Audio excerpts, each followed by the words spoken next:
Good morning friends, can লাইফস্টাইলের নতুন একটি ব্লগে তোমাদের সকলকে আমি আবার স্বাগত জানাই।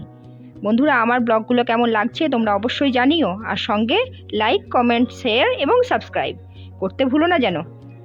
আজ আমি আমার হাজব্যান্ড এবং ছেলের সঙ্গে বেরিয়েছি একটু অন্ডালের আশেপাশের জায়গাগুলো দেখার জন্য। চলো, আমি যেমন অন্ডালের পাশাপাশি জায়গাগুলো অনেক কিছু এখনও চিনি না, দেখে নিচ্ছি আমার হাজব্যান্ডের সঙ্গে, তেমন তোমাদেরও দেখিয়ে দিই কি কি আছে অন্ডালের এই আশেপাশে।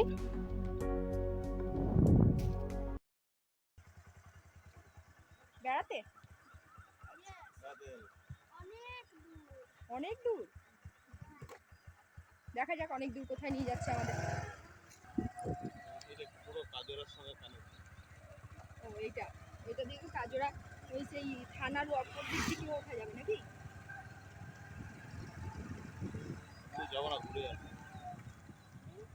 বহু দূর বললে বহু দূর হলে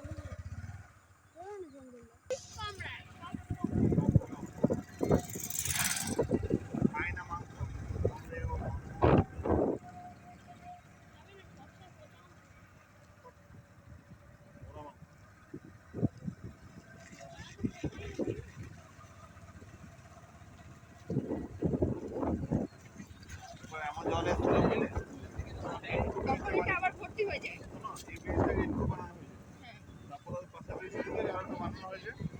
তখন ওই পাশের মাটিটা ঘুরিয়ে দিয়েছিল এত জলের তোড়ে, বুঝেছো? আর এই যে ইয়েটা বানিয়েছে পুকুরটা, যে গোলগুলো ছোট ছোট গোল বানিয়েছে, বড় বড় গোল না বানিয়ে ছোট ছোট গোল কানেক্টিভিটি বন্ধ।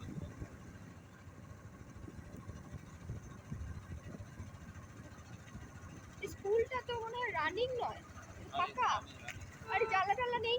সব আছে, এই তো নতুন বানিয়েছে ছিল না বলছি।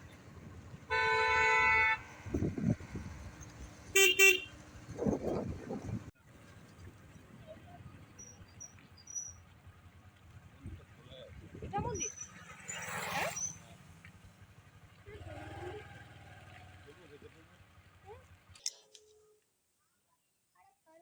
এটা কি মন্দিরটা, কি নাম? শিব মন্দির এটা।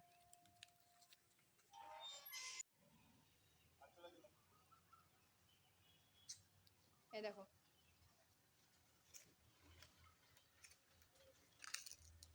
আরেকজন কই? আরেকজন ওই যে দূরে দাঁড়িয়ে অপেক্ষা করছে। দেখি দেখি দেখি দেখি দেখি, উইডিপি, উই পোকা থেকে তৈরি।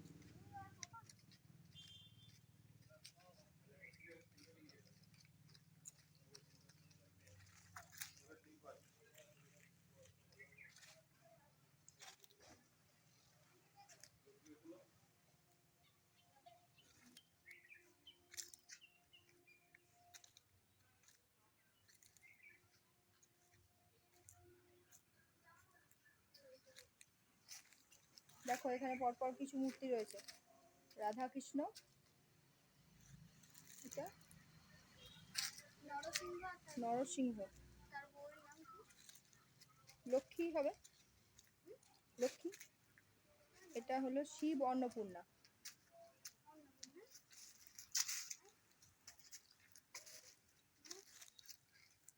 এটা রাম সীতা বজরঙ্গলী,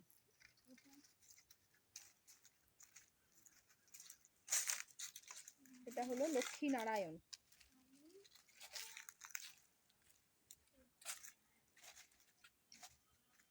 মা কালী, আর এটা মা মনসা। বছরের কোনো নির্দিষ্ট সময় বোধহয় এখানে পুজো হয়, আর অন্য টাইমে এই মূর্তিগুলো বোধহয় বিসর্জন হয় না, এইভাবেই থাকে।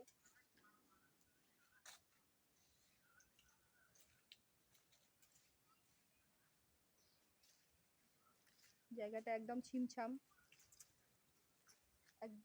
একদমই নির্জন বলা যেতে পারে।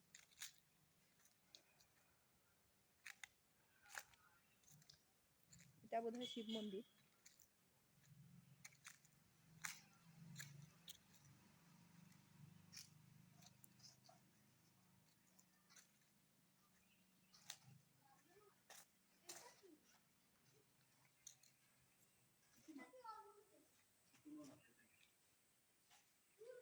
ওটা বোধহয় পুতান আর রাক্ষসী।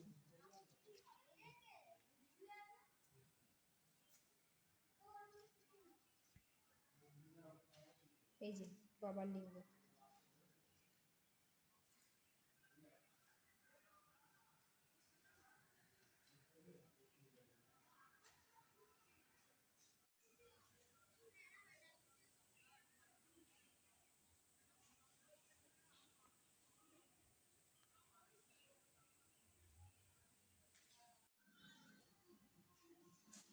এখানে ভেতরে রয়েছে শ্মশান কালী আর মা মনসার যুগলবন্দী।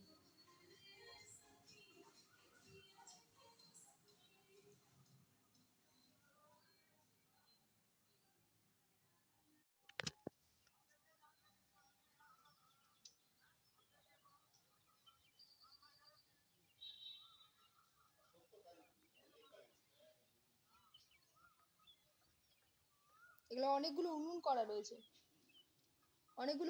রয়েছে, মেবি বাৎসরিক পুজোর সময় হয়তো খিচুড়ি টিচুড়ি হয়।